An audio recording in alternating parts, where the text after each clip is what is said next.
St. Mary's County is going to grow 34% over the next 25 years, and St. Mary's County has a plan to address this growth. Let's go over it right now.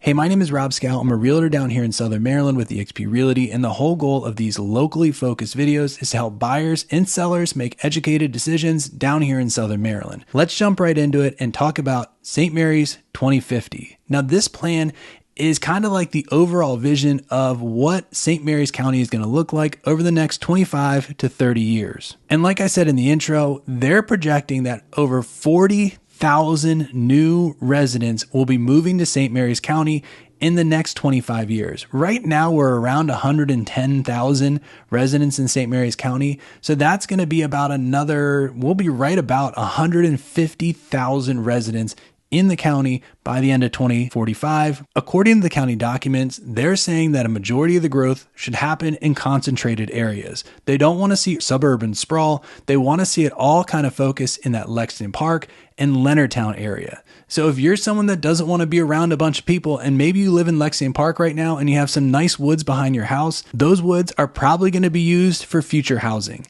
They're going to incentivize developing in those areas and trying to keep areas like, the outskirts, Ridge, Scotland, 7th District, and places like that more rural to preserve the character of St. Mary's County and the farmlands and all that kind of stuff.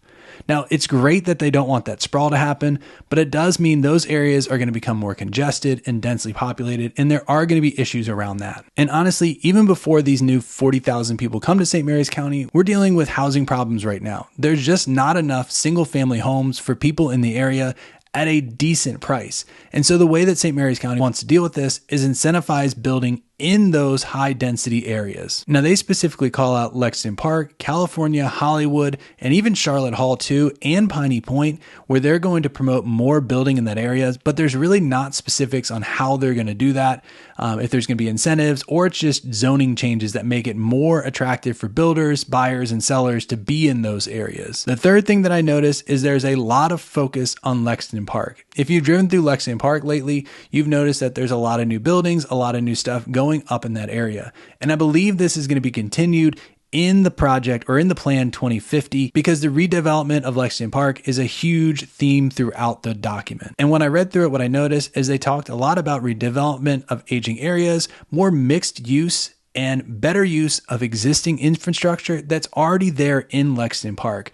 And I know that's what a lot of people are saying. Why are we building all these new houses and sprawling when we have all these abandoned and overlooked buildings throughout places like Lexington Park in California? Another thing that I think some people might have overlooked is, while yes, they're focusing on roads like expanding FDR Boulevard, I notice a lot of talk about having other modes of transportation, whether it be making sure that the STS bus continues to run or just having more sidewalks and walking and biking options throughout the county. There is even mention of a ferry in there, but I'm not sure if that's actually going to happen. And what I get from this whole document is there's a balancing act that they're trying to do. I know a lot of people in St. Mary's County don't want it to feel like Waldorf, where it just felt like uncontrollable sprawl, tons of traffic, and it just didn't feel like that rural kind of feel that it was when you first moved here.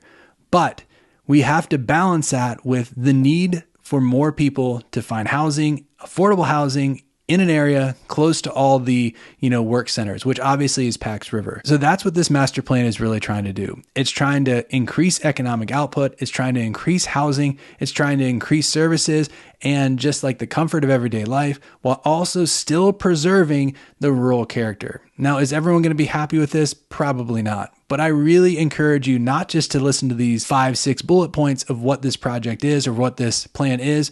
I want you to use the link that's in the description, click on it, and read what St. Mary's 2050 is all about. And if you have any questions about it or need any help, use the contact information below. Call me, text me, and I'd be happy to help any way that I possibly can. Look, I really appreciate you watching this video, and hopefully I'll see you on the next one.